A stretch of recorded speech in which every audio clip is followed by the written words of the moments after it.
class I had in this semester about ethics. The teacher and the professor had us to study some books. One of them was called Etika para Amato. Something like a spell, didn't it?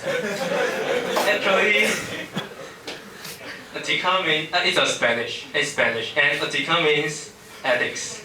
Para means four, and Amato is a name of a 15-year-old teenager. So together, Etika para Amato means ethics for Amato. This is a book written by a father who wanted his son to live a better life. What the author wanted to convey was that living more ethically is important for personal welfare. So, why do we need ethics? Why do we need morals? A common explanation was that because without morals, the whole world will be in a chaos. Therefore, for every individual, they should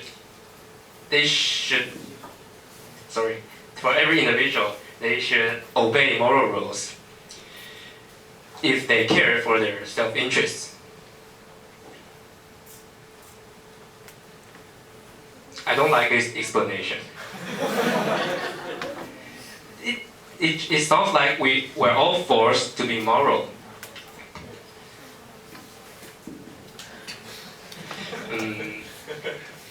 But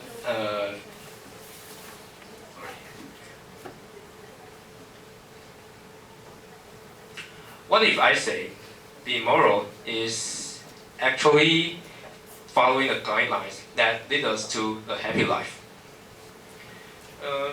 The ancient Greek philosopher Aristotle, he talked about virtue ethics. He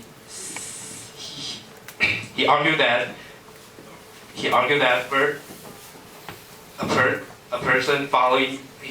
a person behaving morally is practicing his or her practical wisdom.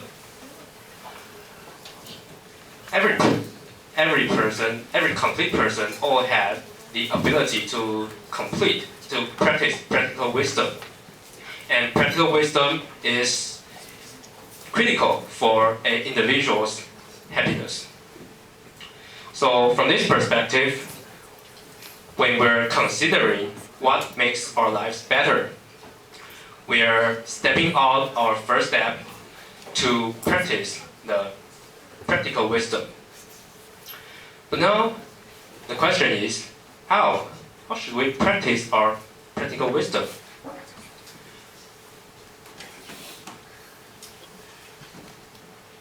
Because we're all born to have a free will,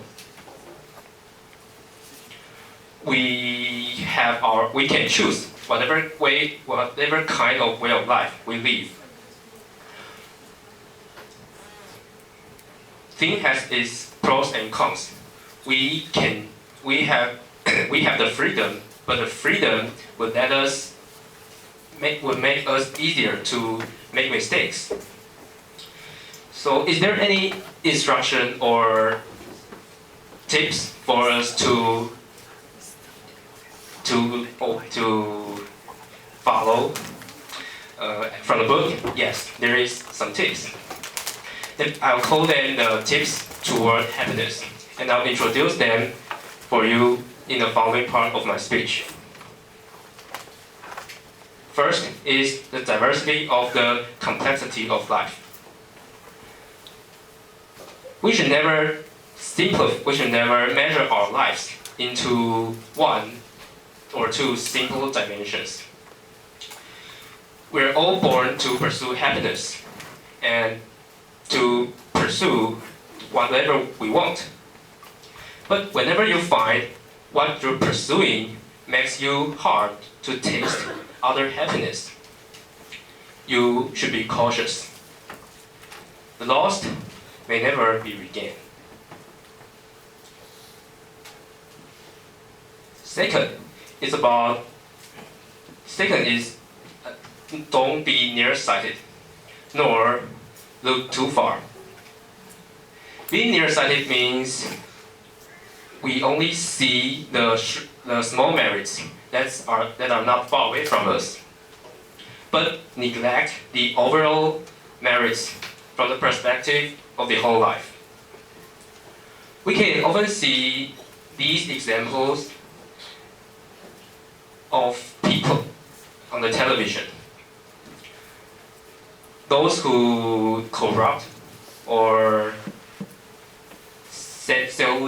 sell defect products may earn an incredible amount of money in a time, but as a long run, when they're caught and turned out in jail, they're actually bumblers. I think we here are all smart enough that we can avoid these kind of mistakes. But still be careful. Don't look too far. I once heard of a classmate wanted to be an ambitious classmate, wanted to be a scientist, winning Nobel Prize. He studied, to attain his dream, he studied paper. He went to lab and in order to save some time to study more, he gave up his interest to eat gourmets. And it turned out that he was not happy because all he think was all about future, but not the most precious now. Remember the complexity I've mentioned before? When you find a dream makes you hard to taste other happiness, a dream is no longer a dream. The last one is the importance of two-directional interactions. To be specific, how you treat others is the way how others treat you. How you possess a thing is the way the thing possesses you. So a smart person should choose a smart way to make herself interest. That is, the enlightened self-interest, 开明理解. Care more about others and less about yourself would make your interest both in the substantial world and in your mental world. Finally, I'm going to close my speech. And can you feel the light and magic power of this book? I can. A teacup power Amazon. Hope we all can find the best way to live happily. Toastmasters of the